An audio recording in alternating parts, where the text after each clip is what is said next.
प्रश्नावली 1.5 प्रश्नावली 1.5 सवाल नंबर 4 है। 3 तक कर चुके हैं, सवाल नंबर 4 है। इसमें बताया गया है कि संख्या रेखा पर रूट 9.3 को दर्शाइए, निरूपित कीजिए। क्या होता है? संख्या रेखा पर निरूपित कीजिए। ठीक है, तो देखो सबसे पहले हम संख्या रेखा मतलब एक रेखा खींचेंगे। एक क्या खींची हमने? रेखा। एक रेखा खींची।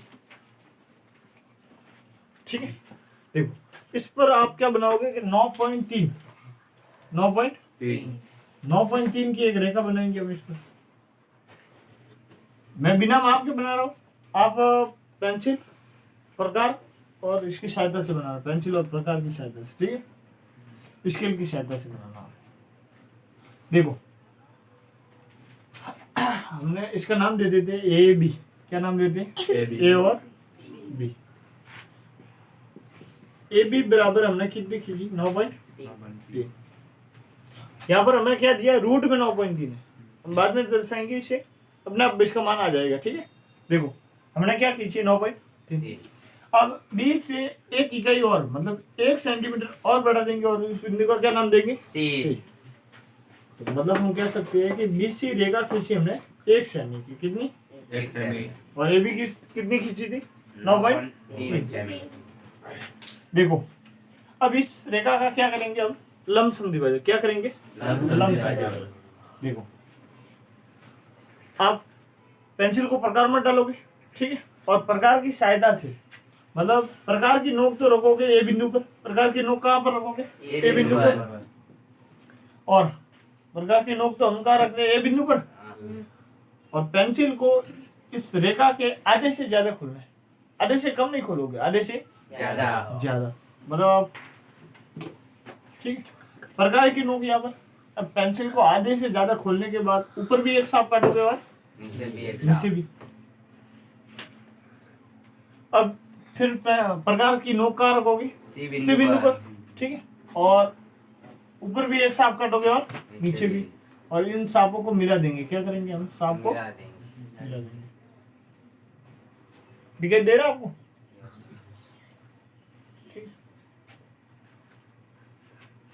देखो ज्यादा हो गया, थोड़ा कम कर दो। आप माप से खींचोगे, मैं तो बिना माप के खींच रहा हूँ, आप माप से खींचोगे। ठीक है,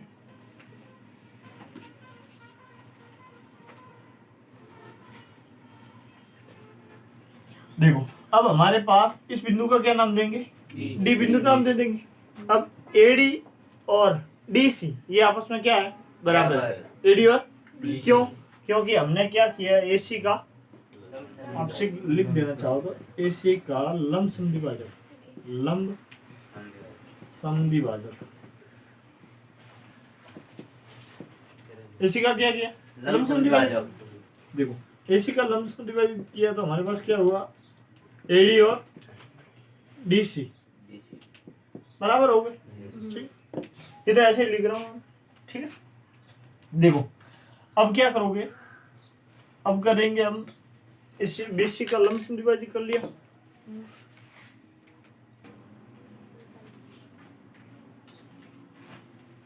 अब प्रकार की नोक कहाँ पर रखोगे? डी बिंदु पर। कहाँ रखोगे? डी बिंदु पर रखोगे। देखो डी पर रखकर प्रकार की नोक डी पर, इधर पेंसिल को रखोगे ए पर और इधर सी पर। ठीक है, इधर ए पर और इधर सी पर। देखो मतलब आपको प्रकार को खोलना है। प्रकार को यहाँ से आप एक वर्ग बनाओगे, अर्धवर्ग बनाओगे। क्या बनाओगे? प्रकार की सहायता से अर्धवर्ग बनाओगे।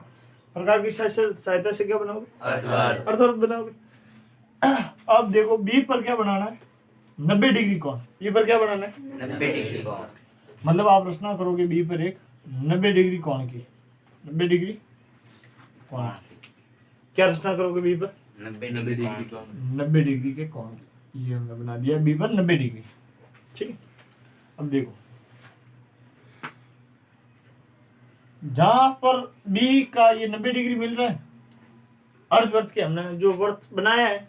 ठीक है, देखो इस जहां पर ये 90 डिग्री का कोण प्रतिच्छेद कर रहा है उस पर क्या करोगे?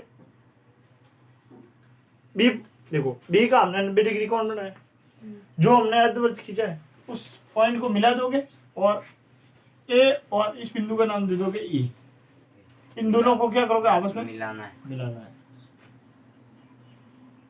ए और ई को मिला लिया, ठीक है। देखो अब हम क्या करेंगे? पाइथागोरस प्रमेय लगाएंगे। क्या लगाएंगे? पाइथागोरस प्रमेय। आपको समझ में आ रहा है? पाइथागोरस प्रमेय में क्या होता है? पाइथागोरस प्रमेय में देखो कर्ण स्क्वायर बराबर आधार स्क्वायर प्लस लंब स्क्वायर, ठीक। देखो हमारे पास क्या है? ए और बी। पाइथागोरस प्रमेय में क्या चाहिए? कम से कम हमारे पास दो भुजाओं का मान होना चाहिए। देखो समकोण त्रिभुज बन रहा है हमारे पास, ए ई और बी, या फिर ए बी ई समकोण त्रिभुज बन रहा है। अब हमें बी सी का मान लाना है। किसका? बी और ई का। बी और ई का जो 90 डिग्री कोण बनाए उस भुजा का हमें मान चाहिए, ठीक है। देखो हमारे पास ए और बी का मान तो 9.3 है। ए और बी का मान कितना है? 9.3। लेकिन हमें पाइथागोरस प्रमेय में कम से कम दो भुजाओं का मान चाहिए। हमारे पास इस भुजा का भी मान नहीं है, ए का मान नहीं है और बी का मान भी नहीं है, मतलब इस भुजा से हम ज्ञात नहीं कर सकते। तो देखो ऐसा कोई बिंदु लो जिससे हमारे किस भुजा का मान आ जाए, मतलब दो भुजाओं का मान आ जाए, ठीक है। देखो तो हम बिंदु डी और ई को भी मिला देंगे। क्यों? क्योंकि इससे भी समकोण त्रिभुज बन रहा है। अब देखो समकोण त्रिभुज बन रहा है। देखो अब इस भुजा से कैसे मान प्रकार ज्ञात करेंगे? ये बिंदु हमारा कौन सा था? ए बिंदु। अगर हमने पूरा वर्त बनाया होता तो कैसा बनता? ऐसे बनता, ऐसे बनता। देखो इस ईडी का मान या डी का मान ज्ञात करते हैं, ठीक है। ईडी या डी का मान, इसका मान हमारे पास कितना है? डी से बी तक नहीं है, डी से बी तक नहीं है। लेकिन देखो अभी हमने क्या किया था कि एडी और डीसी बराबर है, एडी और डीसी बराबर है, खींचे थे हमने। मतलब हमारे पास पूरी भुजा कितनी है? आप लिखोगे यहाँ पर कौन सी है? एसी भुजा कितनी है? 9.3 प्लस 1 सेमी और खींचिए, मतलब कितनी हो गई? 10.3। 10.3, ठीक है। पॉइंट को क्या कहेंगे? 10.3। देखो तो हमें देखो पूरी भुजा कितनी है? डीसी। ये देखो एसी का पूरा का मान कितना है? 10.3। अब सिर्फ हमें आधी भुजा चाहिए, एडी नहीं चाहिए, हमें क्या चाहिए? डीसी। तो देखो डीसी का मान हमारे पास क्या आ जाएगा? 10.3/2 आ जाएगा, क्योंकि इसकी आधी करेंगे 2 का भाग दे देंगे। समझ में आ रहा है आपको? पॉइंट के बाद अगर कोई संख्या है तो उसके पीछे 0 लगा सकते हैं, तो उसको हम लोग के बाद 0 लगा सकते हैं। देखो 2 का भाग 10 में कितनी बार? 5 बार, और 30 में दे देंगे 15। समझ में आया आपको? एडी का मान कितना आया? डीसी का मान कितना आया? 5.15। देखो ये डीसी भुजा किससे मिलकर बनी है? डीसी डीबी और डीसी से मिलकर बनी है। मान कितना आया? 5.15, 5.15, ठीक है। डीसी किससे मिलकर बनी है? डीबी प्लस डीसी बराबर 5.15। देखो डीबी और बीसी, डीबी और बीसी से मिलकर बनी है। देखो डीबी का मान तो हमारे पास है नहीं, लेकिन बीसी का तो हमको पता है कितना है? एक मान। इसका क्या मान है? 1 सेंटीमीटर। बीसी 1 सेंटीमीटर खींची थी हमने, एक इकाई। देखो ये इधर एक, इधर प्लस का इधर जाएगा माइनस का, मतलब हमारे पास डीबी का मान कितना आ जाएगा? 5.15 में से 1 चला गया तो 4.15 आ जाएगा। दिखाई दे रहा है आपको? यहाँ ऊपर लिख देता हूँ। हमने क्या किया? डीसी हमारे पास की थी 5.15। डीसी किससे मिलकर बनी है? डीसी किससे मिलकर बनी है? DB plus BC. DB plus BC कितना है? 5.15। देखो डीसी किससे मिलकर बनी है? डीबी और बीसी से। बीसी का मान 1 सेंटीमीटर है, बीसी का मान 1 सेंटीमीटर, बीसी का मान 1 सेंटीमीटर रख दिया हमने। इधर प्लस का इधर जाएगा माइनस का। अगर इधर रहेगा डीबी, डीबी बराबर 5.15 में से एक घटा देंगे तो कितना रहेगा 4.15।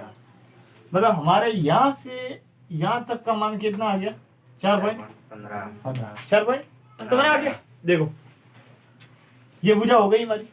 देखो अब हम लिख देंगे कि हमारे जो डीसी और ईडी कौन सी भुजा, डीसी बराबर ईडी, ये भुजाएं बराबर है। अब क्यों बराबर है, देखो हमारे पास पहले सिर्फ एक भुजा का मान था, सिर्फ नीचे वाले जो आधार है उसका ही मान था, हमें दो भुजा का चाहिए था, दो भुजा। और बड़े त्रिभुज जो हमने बड़ा किया था ए ई बी से, इससे हमारा मान ज्ञात नहीं हो रहा था, तो हमने क्या किया कि छोटा त्रिभुज बनाया। कौन सा बनाया, छोटा। अब देखो बाप, हमारे पास डीबी मतलब आधार का मान हो गया, डीबी का हो गया। अब हमें पता है कि डीसी और डी बराबर है। क्यों, क्योंकि आपको पता है कि वृत्त की त्रिज्या क्या होती है। अगर ये हमने वृत्त खींचा और वृत्त की त्रिज्या खींच दी, ये केंद्र, और वृत्त की त्रिज्या यहाँ से यहाँ से यहाँ से कहीं से भी खींचे, देखो यहाँ से परिधि तक, यहाँ से परिधि तक, केंद्र से परिधि तक, तो आपस में बराबर होती है। तो हमने क्या कहा कि डीसी और ईडी बराबर है, तो हमारी ये भुजा कितनी आ गई 5 पॉइंट, ईडी बराबर कितना आ गया 5.15। देखो डीसी 5.15 थी, हमने एक इकाई घटाई है, तब डीबी हमारे पास कितनी आई है 4.15। ठीक है, तो हमारे पास ईडी होगी, इसका मान भी हो गया। देखो 5.15, 5.15 कहोगे, क्या कहोगे 5.1515। देखो अब हमें किसका मान ज्ञात करना है, बी और ई का मान ज्ञात करना है। तो बी ई का मान ज्ञात करने के लिए देखो बी सी, ठीक, इसका मान ज्ञात करोगे आप बी ई का कर्ण स्क्वायर, कर्ण कौन सा है डी ई कर्ण है, तो डी ई का मान क्या लिख दिया 5.15 स्क्वायर। आधार हमारे पास 4.15 प्लस लंब कौन सा है डी, क्या लगा रहे हैं पाइथागोरस प्रमेय। देखो सब में स्क्वायर लगता है, सब में सबके स्क्वायर लगा दिए। ये इधर देखो, ये इधर प्लस का इधर जाकर माइनस, मतलब बी का मान ज्ञात करने के लिए हम क्या कर देंगे 5.15 स्क्वायर माइनस क्या करेंगे 4.15। देखो हम सूत्र पढ़ चुके हैं, ए स्क्वायर माइनस बी स्क्वायर बराबर क्या होता है, एक बार प्लस में एक बार माइनस में। देखो ए स्क्वायर माइनस, मतलब आप लिख दोगे एक बार प्लस में 5.15 प्लस 4.15, और एक बार क्या करोगे माइनस में 5.15 माइनस 4.15। देखो 5.15 और 4.15 कितने हो गए 9.30, 9.30। और देखो 5.15 में से 4.15 करेंगे, अगर घटा देंगे तो कितना बचेगा, 1 बचेगा। देखो इन दोनों के बीच कोष्ठक का मतलब होता है गुणा करने से, 9.30 और 1 का गुणा हो गया, कितना हो गया 9.30 ही रहेंगे। डी पर स्क्वायर, देखो डी पर स्क्वायर है, अगर स्क्वायर हटा देंगे तो इस पर क्या लगेगा रूट लगेगा। अगर 0 ना भी लिखो तो 9.3 है, और अगर पॉइंट के बाद कोई संख्या है तो कोई दिक्कत नहीं है। देखो तो कितना आ गया हमारा 9.3 आ गया। अब डी से हम 9.3 खींच सकते हैं, निरूपित संख्या रेखा पर निरूपित कर सकते हैं। देखो डी से अब प्रकार को ये हमारे पास कितनी आई है 9.3 आया है, रूट में देखो 9.3 आया है, बी कितना आया है बी 9.3। देखो अब क्या करोगे कि प्रकार को बी पॉइंट पर रखोगे, प्रकार को कहां पर रखोगे बी पॉइंट पर, और उसे कहां तक खोलोगे पेंसिल को ई तक, ई पर खोलकर देखो ई से क्या करोगे आप एक छाप काटोगे, मतलब आप देखो समझ में आ रहा है आपको। मैंने बी पर प्रकार रखा, ई तक खोला, इससे देखो मैं क्या कर रहा हूँ छाप काट रहा हूँ, या फिर आप कह सकते हो कि भाई जिस प्रकार हम गोल घेरा बनाते उसी प्रकार आप इस रेखा तक, और जहां पर ये बिंदु बनेगा उसे आप कह दोगे 9.3 संख्या रेखा पर निरूपित हो गया। क्या आ गया हमारा आंसर 9.3। देखो समझ में आ रहा है, आ गया आपको? अगर ना आए तो ये वीडियो दोबारा देख लेना आप, ठीक है। नेक्स्ट सवाल देखो, इस सवाल में हमने क्या किया था कि भाई 1 इकाई ज्यादा रेखा खींच दी। क्या 1 इकाई मतलब 1 सेंटीमीटर और खींच दी। अगर 1 सेंटीमीटर नहीं खींचते तो हम ये भुजा ज्ञात कर सकते थे। ये भुजा हमसे ज्ञात नहीं होती, ठीक है। क्यों ये ज्ञात हुई? क्योंकि ये और ये बराबर हो गई, इसमें से ये घटा दिया तब ये प्राप्त हुई में, ठीक है। अगर हमने 1 सेमी नहीं खींची होती तो हमारे पास जो 9.3 आया अभी संख्या रेखा पर निरूपित करने के लिए, ये नहीं आता। और क्या आता हमारे पास? 9.3 का आधा करो आप, 2 का भाग दे दो, वो संख्या हमारे पास आती, ठीक है। तो इससे बढ़िया है कि आप 1 सेंटीमीटर एक्स्ट्रा लोगे और फिर सवाल करोगे। अब नेक्स्ट सवाल देखते हैं हम। सवाल नंबर 5, हरों का परिमेयकरण कीजिए। हरों का परिमेयकरण महत्वपूर्ण सवाल है, लगभग एग्जाम में वार्षिक अर्धवार्षिक में ये आएगा, ठीक है। पहला है 1√7, 1/√7 हरों का परिमेयकरण आप लिख दोगे। हरों का लिखो तो अच्छी बात है। देखो इसमें क्या करोगे, रूट में 7 है, बटा में क्या है 7, 1/√7 है। देखो √7 को अंश से, √7 को अंश व हर से गुणा करने पर, अंश व हर से गुणा करने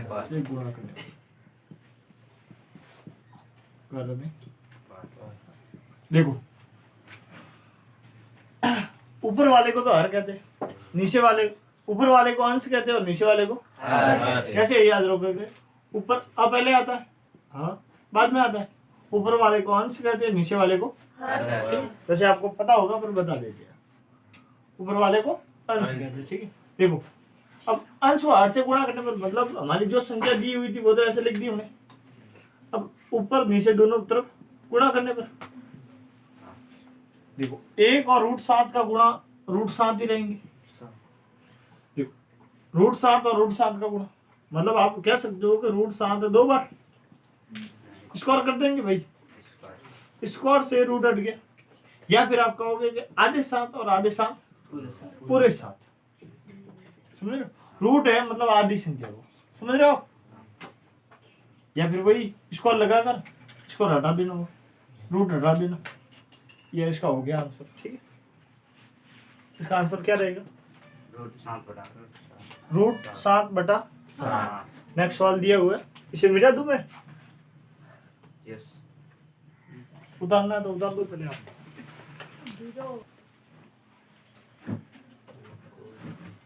दूसरा है 1/√7 माइनस √6। इसमें आप क्या करोगे? पहले सवाल ऐसा कैसा उतार दी, √7 1/√7 माइनस √6। देखो जो संख्या हमें दी है डबल संख्या में क्या करते हैं कि अगर निशान माइनस का है तो प्लस का लगा देंगे। वही करना वही है कि अंश व हर से गुणा करने पर, या फिर हरों का परिमेयकरण आप लिख दोगे।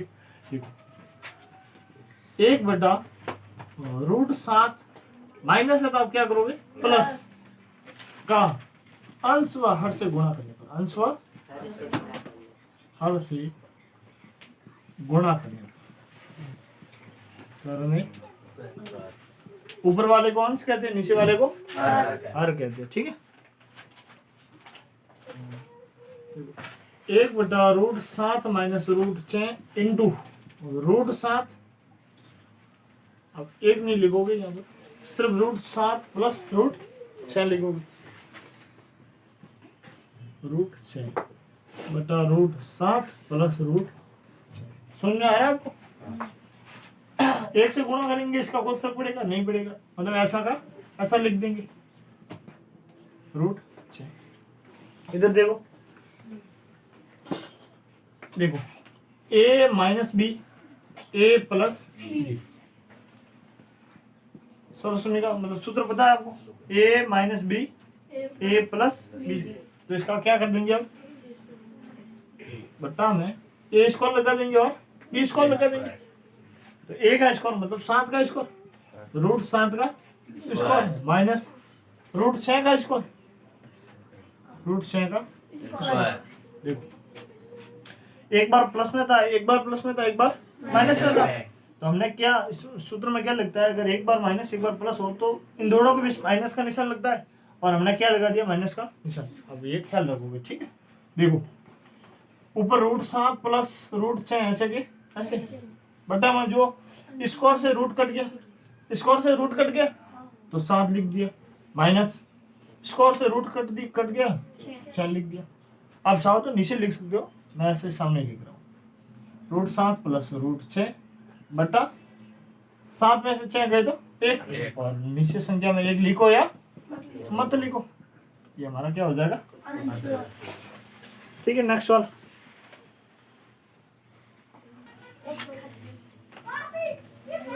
देखो, नेक्स्ट वाला 1 बटा रूट 5 प्लस रूट 6, तो आप कह दोगे सवाल में क्या दिया, रूट 5 प्लस से रूट 6, अगर प्लस में तो आप क्या कहोगे, रूट 5 माइनस रूट 6 का अंश वर्ग से लिख दोगे आप, ये तो अंश पे गुणा करने पर।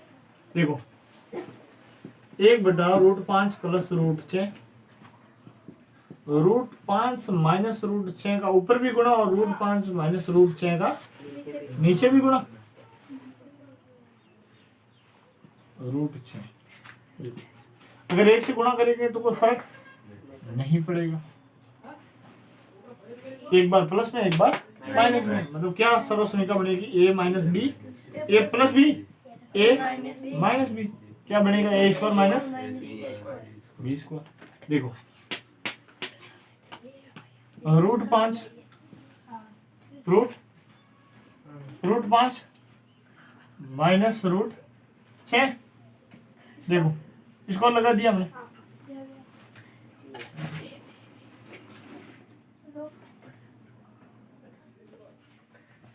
देखो यहाँ पर कितने हैं, रूट 2 है, हमने 6 लिख दिए थे, तो फिर से कर देते, ठीक है, या फिर यहाँ चेंज कर दो आप, दो लिख दो,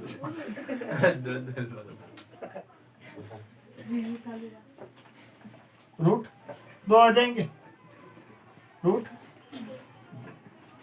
क्या चेंज किया, जहां सिर्फ रूट 6 लिखे थे वहां 2 लिख दिए। देखो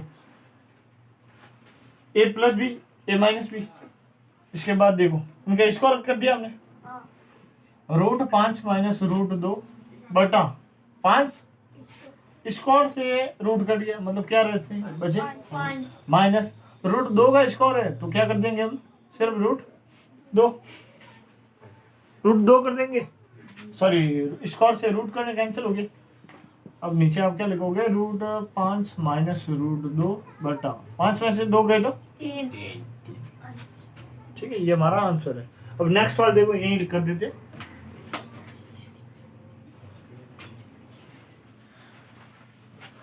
एक रूट 7 माइनस रूट 2, पहले ये उतार दो,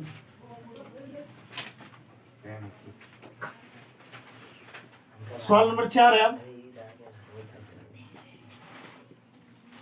क्या दिया हुआ है, एक देखो 1 बटा रूट 7 माइनस 2, 1 बटा रूट 7 माइनस 2, तो अब रूट 7 माइनस है तो हम क्या कर देंगे, प्लस 2 का अंश और हर से गुणा करने पर, अंश और हर से गुणा करने पर। देखो 1 root 7 minus 2 into root 7 plus 2 plus 2, root 7 plus 2, 1 से गुणा करेंगे कोई फर्क पड़ेगा नहीं पड़ेगा, प्लस 2, 1 और रूट 7 प्लस 2 का गुणा किया कोई फर्क नहीं पड़ेगा। देखो रूट 7 का 1 से गुणा रूट 2 का 1 से गुणा 2 एकम 2, प्लस ऐसे का ऐसे, एक बार माइनस में एक बार प्लस में, मतलब ए स्क्वायर माइनस बी स्क्वायर, ए स्क्वायर मतलब रूट 7 का स्क्वायर माइनस 2 का स्क्वायर, 2 रूट में नहीं है, ठीक है, 7 रूट 7 प्लस 2 बटा 7 ये रूट 7 रूट में थे, 7 रूट में स्क्वायर से रूट कैंसिल हो गया, क्या बचा 7 और माइनस का 4, क्योंकि 2 दूनी 2 का स्क्वायर 2 इंटू 2, रूट 7 का कैसे रूट 7 इंटू रूट 7, समझ रहे हो? आधे 7 और आधे 7 का गुणा पूरे 7, रूट 7 प्लस 2 बटा 7 में 4 गए तो देखो आप इसे ऐसे भी कर सकते थे, अगर सिर्फ रूट 7 का, क्योंकि रूट में क्या है, हरों का परिमेयकरण में क्या होता है कि हरों का परिमेयकरण में जो नीचे हमें हर में जो संख्या दी हुई है रूट में, उसे सिर्फ हटाना है, उसका रूट हटाना है, उसका क्या करना है, रूट हटाना है। संख्या कोई भी आ सकती है, रूट हटाना है उसका। देखो मतलब हमें इधर क्या दी है, सिर्फ रूट 7 है, रूट में ऐसा आप चाहो तो कह सकते हो कि रूट 7 का अंशवार से गुणा कर लेना, ठीक है, उससे भी आपको आप देख लेना चेक करके, अगर आंसर सही आए तो वो वैसे भी कर सकते हो, ठीक। मतलब रो में क्या होता है कि सिर्फ रूट हटाना है, समझ रहे हो आप?